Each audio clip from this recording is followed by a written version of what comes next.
स्वागत है आप सबका मेरे यूट्यूब चैनल पर। हम हिस्ट्री पर बात कर रहे थे, बुद्धिज़्म पर डिस्कशन चला हुआ था और उसको हम कंटिन्यू करेंगे।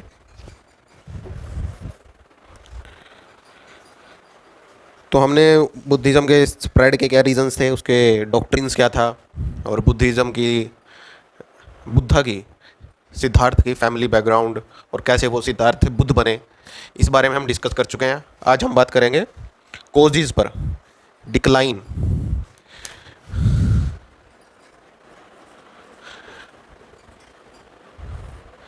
कोजेज ऑफ डिक्लाइन, क्या कारण रहे कि बुद्धिज़्म खत्म हो गया। इंडिया में बिल्कुल नहीं रहा। ट्वेल्थ सेंचुरी के बाद बुद्धिज़्म प्रैक्टिकली एक्सटिंक्ट हो गया इंडिया से। बाकी सभी धर्मों ने सरवाइव करा और आज भी कर रहे हैं। बुद्धिज़्म बिल्कुल ही खत्म हो गया। दोबारा फोकस में आया कब? जब B.R. अम्बेडकर ने भीमराव अंबेडकर कॉन्स्टिट्यूशन कमेटी के चेयरमैन, और या कहा जाए कि भारत के कानून मंत्री भी वो रहे। बहुत संघर्ष भरी लाइफ है। जब हम वहाँ पहुँचेंगे तब इनके बारे में बात करेंगे। B.R. अम्बेडकर ने बुद्धिज़्म को अपनाया, तब दोबारा बुद्धिज़्म फोकस में आया, चर्चा में आया। तो पहला रीज़न NCERT में लिखा हुआ है, वर्ड मेटामॉर्फिस।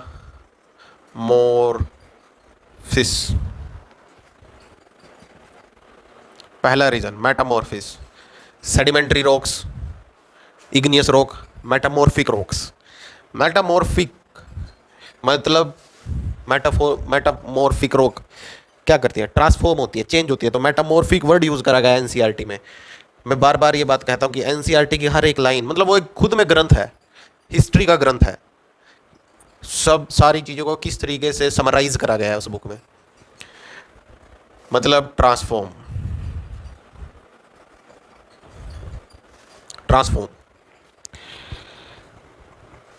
बुद्धा के ब्रह्मांड में विलीन हो जाने के बाद शुरू हुआ पंगा। और क्या पंगा? विभाजन। पोस्ट मौर्य पीरियड में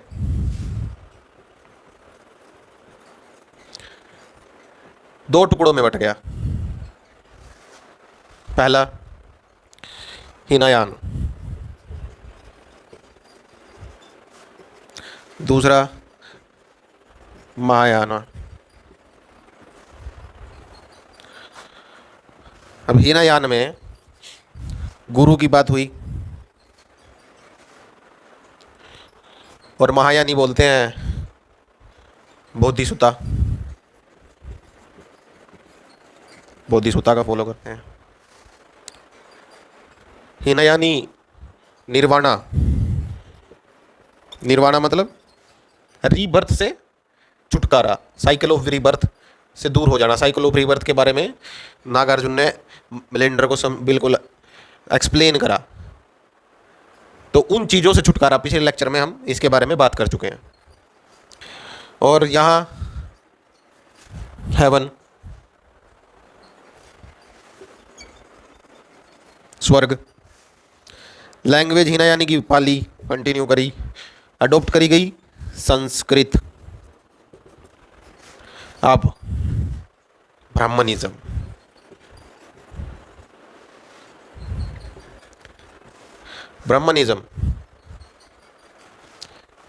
कंसेप्ट ऑफ त्रिदेव,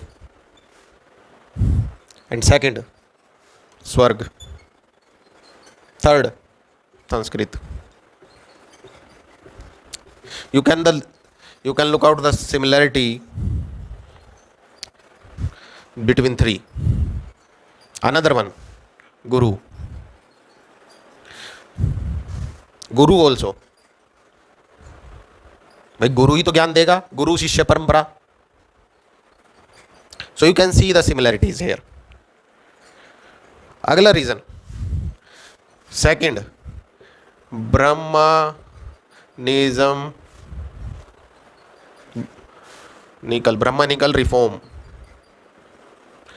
ब्रह्मनिज्म में भी, ब्राह्मण धर्म में भी बदलाव हुए, चेंज हुआ। अब बुद्ध और जैन धर्म किस बेस पे थे? उन मतलब बेस तो काफ़ी थे, उनमें से एक क्या था? Cattle wealth. तो इसको ब्रह्मनिज्म ने अपनाया। क्या? काओ मदर। अब आप बोलोगे काओ मदर तो वैदिक कल्चर में भी थे, ब्राह्मणिज्म ने इसको और वोकली अपनाया, एक्सपेंड किया, स्प्रेड किया, बताया कि हम तब से मानते हैं, तब से एक्सप्लेन करा, इसको फैलाया कि हम तब से, वैदिक टाइम से, हम उस टाइम से मानते हुए आ रहे हैं कि गाय माता है। तो हम किस तरीके से कैटल वेल्थ के अगेंस्ट हो सकते हैं, इसको अडोप्ट करा, वोकली स्प्रेड भी करा, वोकली अडोप्ट करा। सेकंड, इंटरेस्ट, बात कर चुके हैं हम। ब्याज, ब्याज व्यवस्था, इंटरेस्ट इकोनॉमी का बेस है, ट्रेड एंड कॉमर्स का बेस है, उसके बिना हो ही नहीं सकता। इसको अडोप्ट करा गया, बनाया, इसको मान्यता थी। थर्ड, अगला चेंज, शूद्र और वुमन कैन गो टू स्वर्ग। और यहां से ब्रह्मनिज्म प्लूरलिज्म का कॉन्स्टिट्यूशन बन गया। अगेन, या आप कहें दोबारा उदय हुआ।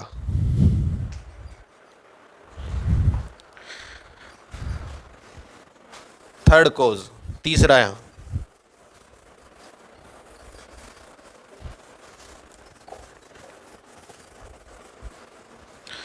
चीजें देखो सर किस तरीके से चेंज हो रही हैं।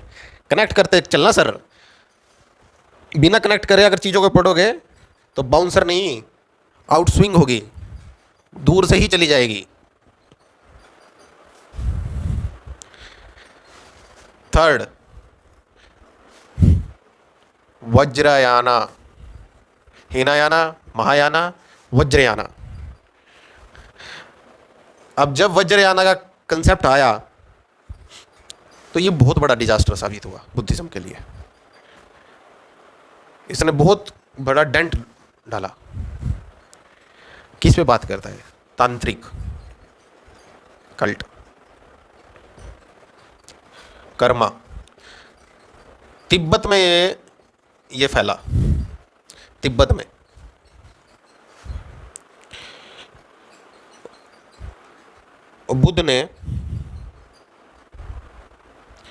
बुद्ध ने बोला कि अब वुमन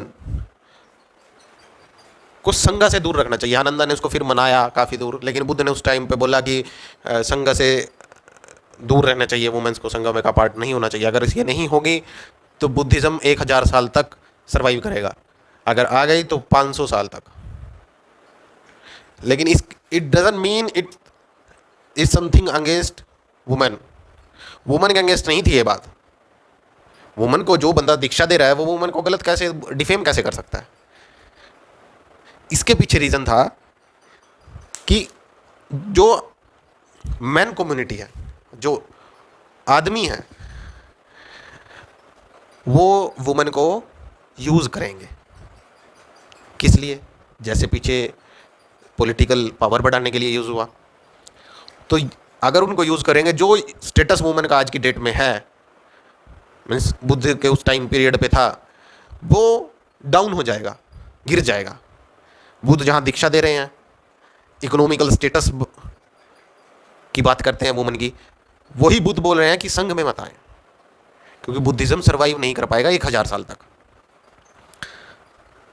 अब इसका तर्क कुछ लोग ऐसे देते हैं कि बुद्ध वुमेन्स के अगेंस्ट थे। ऐसा नहीं है। इसके पीछे रीज़न यही था कि उस टाइम जो मासिस, मैन कम्युनिटी में जो मासिस थे, ज़्यादातर लोग थे, वो उनका झुकाव इस तरफ ही था कि वुमेन को यूज़ करने की तरफ। जो तो अब वुमन कोई लूज थिंग नहीं है सर, ये चीज़ आप समझ ले। Woman is a loose part, woman is a power, शक्ति है एक। अब मेंस्ट्रुएशन साइकिल आते हैं उनको। अर्थ की ग्रेविटी के बारे में तो सुना ही होगा ना सर आपने। कोई चीज़ ऊपर फेंकते हैं तो ग्रेविटी पावर से उसको अपनी तरफ खींच लेती है। क्यों? उसकी पावर को ख़त्म कर देती है। आप जंप करना, अगले ही सेकंड आप नीचे, आपकी पावर को खींच लेगी। तो वैसे ही मेंस्ट्रुएशन साइकिल्स जो आते हैं वो वुमन की पावर को खींच लेते हैं और उससे पावरलेस हो जाती है। एवरी मंथ वुमन को ये फेस करना पड़ता है। और जब कोई बंदा पावरलेस हो जाता है तो वो इरिटेट होता है। तो आप देखोगे तो इरिटेशन उस टाइम पीरियड का एक हिस्सा है वुमन का।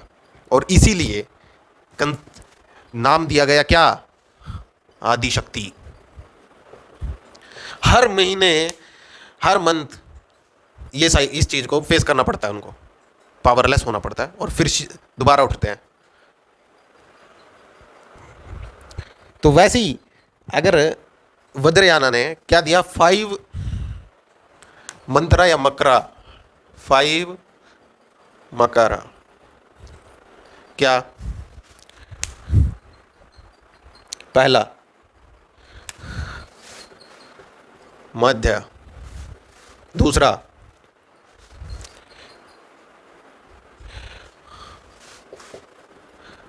मामासा, तीसरा मत्स्य, चौथा मुद्रा और पांचवा मैथुन।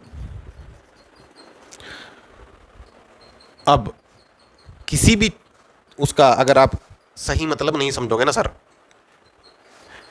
या उसको सही तरीके से आपको एक्सप्लेन नहीं करोगे किसी को, तो बहुत डिजास्टर साबित हो सकता है। खासकर इस केस में जो हुआ मैथुन के वर्ड पे, बहुत डिजास्टर साबित हो सकता है सर। फॉर एग्जाम्पल, मुस्लिम, पर्दा, काफिर, पूरा जो misunderstanding of meaning of these words. पर्दा इज अ कल्चर, अगर नहीं डालोगे तो इतनी धूप कौन सहन करेगा? कैसे डायरेक्टली आप सनरेज सहन कर सकते हो? दैट्स वाई द पर्दा is a culture of the Arab. ये कारण है कि वो कल्चर है अरब का। नहीं डालोगे तो जल जाएंगी बॉडी, इतना टेम्परेचर है। तो अब इन वैसे ही यहां पर भी वज्रयान के साथ सेम हुआ। क्या? मध्या को क्या माना गया? समझा, वाइन, शराब। इसको ममासा को मीट, मांस। मत्स्य को fish. Corrupted meaning sir, corrupted. We are बात कर रहे हैं, we are discussing now the corrupted meaning.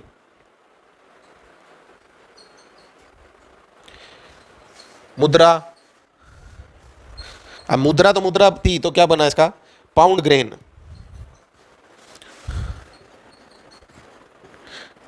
या फिर दूसरा हैंड जेस्चर।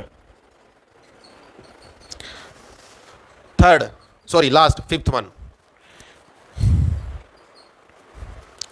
Sexual intercourse.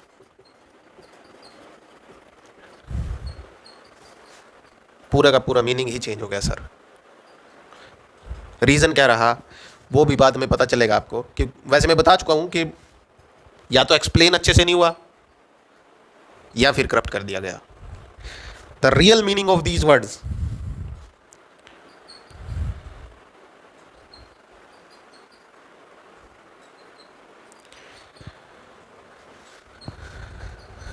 मध्या क्या बोलता है? अमृत, अमृत के बारे में बात कर रहा। कैसा अमृत? Divine nectar that drips from the glands in brain onto the tip of the tongue. केचारी मुद्रा. The word is केचारी मुद्रा.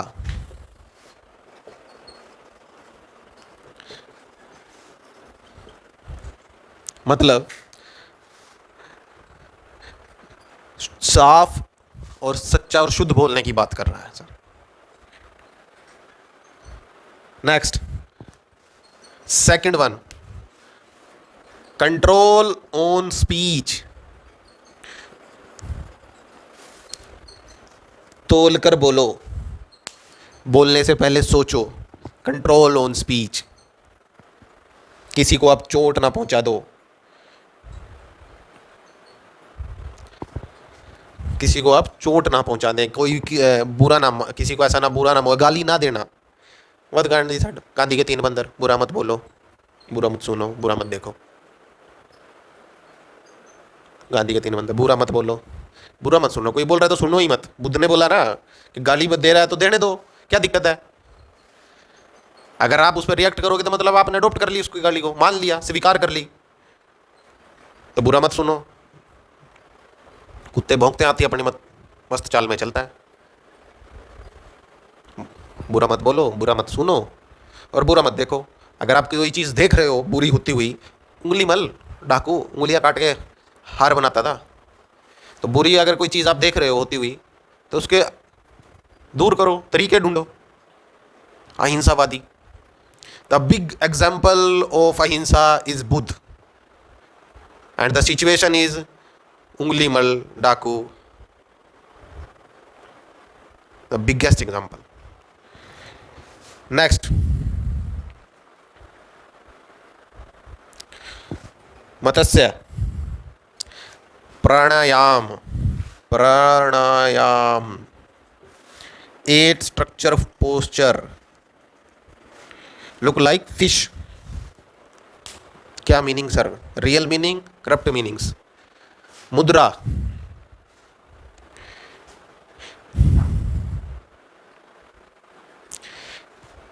स्पिरिचुअल, मुद्रा मतलब स्पिरिचुअल कंपनी। सत्संग सर, सत्संग, समागम। क्यों सत्संग, क्यों? अच्छा, आपने कभी सुना है सत्संग में क्यों जाते हैं लोग? उनको खुद भी नहीं पता होगा, बस जा रहे हैं। क्यों? गुरु जी ने बोला है, कारण पता नहीं, बस जाते हैं। The real purpose of satsang is to achieve your kundalini shakti, open your mind, meditation, dhyan. Real meaning of satsang, activate your kundalini shakti. यह सत्संग का रियल मतलब है सर। लेकिन लोग बस जा रहे हैं, सुबह बस आ जाएगी, उसमें बैठ के चले गए, पता नहीं क्यों जा रहे हैं, कारण का कोई पता ही नहीं है, दूर दूर तक कुछ बस रीजन बिहाइंड लोग ढूंढने की कोशिश नहीं करते, बस चले हुए हैं सर। भेड़ चाल है इंडिया में। और जो वर्ड इसमें यूज करा गया कुंडलिनी शक्ति को एक्टिवेट करने के लिए, टू रीच योर सुषुम्ना नाड़ी, टू रीच योर सुषुम्ना नाड़ी तक पहुंच। सुषुम्ना नाड़ी द सेंटर पॉइंट। सुषुम्ना का मतलब होगा centre point. Last but not the least and most important, this is a starting of kundalini शक्ति एक्टिवेशन। उसका शुरुआत हो रही है कहाँ? मुद्रा, सत्संग से। स्पिरिचुअल कम्युनिटी में बैठ के सुनोगे, कुछ अच्छी बातों का आपको पता चलेगा, तब आप उस पर जाकर रिएक्ट करोगे, उसके उस तरीके से एक्ट करना शुरू करोगे, कुछ अपने एक्सपीरियंस उसमें ऐड करोगे। ध्यान लगाने के लिए आपको क्या चाहिए? शांति। आप बोलोगे शांति चाहिए, ठीक है। कंफर्टेबल भी चाहिए, 24 घंटे गर्मी में बैठ के नहीं कर सकते। तो इफ यू सा the picture of Buddha and Bodhi tree, the people के नीचे बैठकर ध्यान करते थे, छाओ, कंफर्ट लेने के लिए। तो अगर आप कंफर्टेबल ही नहीं हो तो ध्यान नहीं लगाओगे। तो कंफर्ट ढूंढने के लिए पहले तो आपने उस पर काम करना पड़ेगा। मेरी फैमिली मेरे को तंग कर रही है, ध्यान नहीं लगाने देती, तो फैमिली को छोड़ दो। भैया आपने ध्यान को अगर चुन लिया है तो आपको फैमिली छोड़नी पड़ेगी। आपको एकांत चाहिए, शांति चाहिए, या फिर आपको कोई ऐसा स्ट्रक्चर घर के अंदर जनरेट करना पड़ेगा। सो मूविंग ऑन,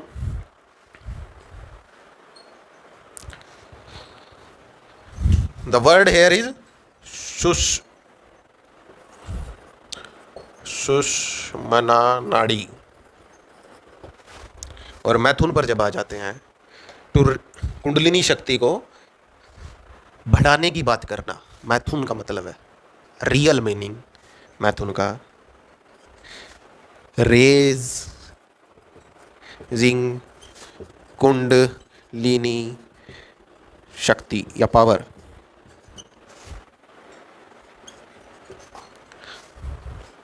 और वर्ड यूज करा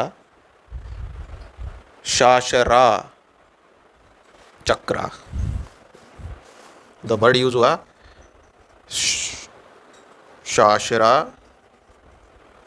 चक्रा। अब मैं आपसे क्वेश्चन है कि कुंडलिनी शक्ति के बारे में आपको किसको नहीं पता? जिसको नहीं पता ना सर, वो जाके सर्च करे और फिर इसको देखे।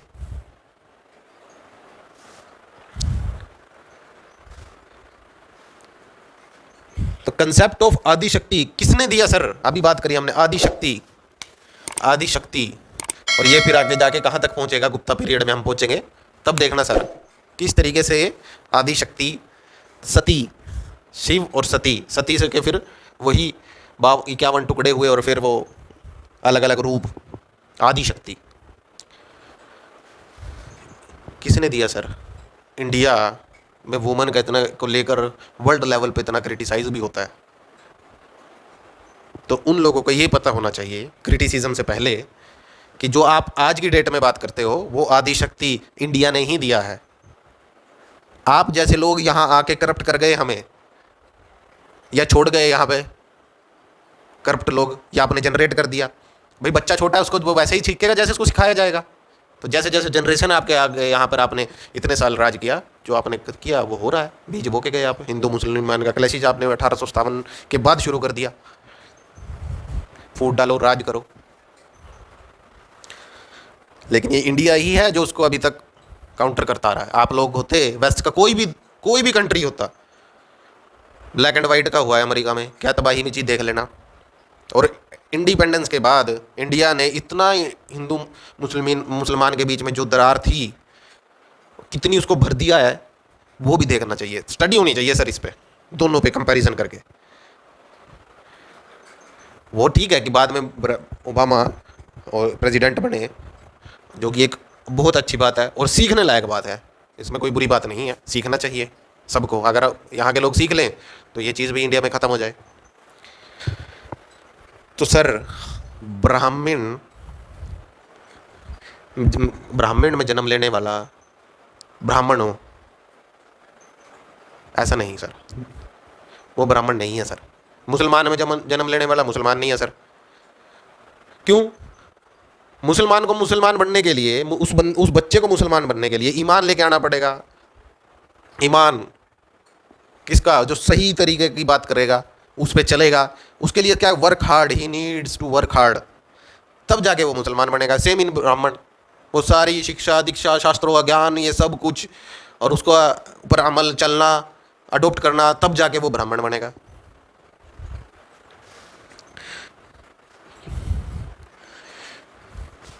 तो वज्रयान ने आने से बहुत के जो मिसकंसेप्शन हुए, करप्टेड जो meaning, all are corrupted meanings, इसने बहुत बड़ा डेंट डाल दिया बुद्धिज्म पर। भारत ने तो वेस्ट ने मन को समझना सिखाया।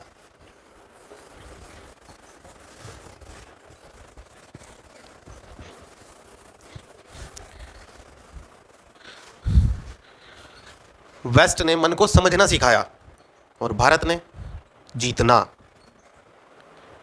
और जिसने मन जीत लिया वो भगवान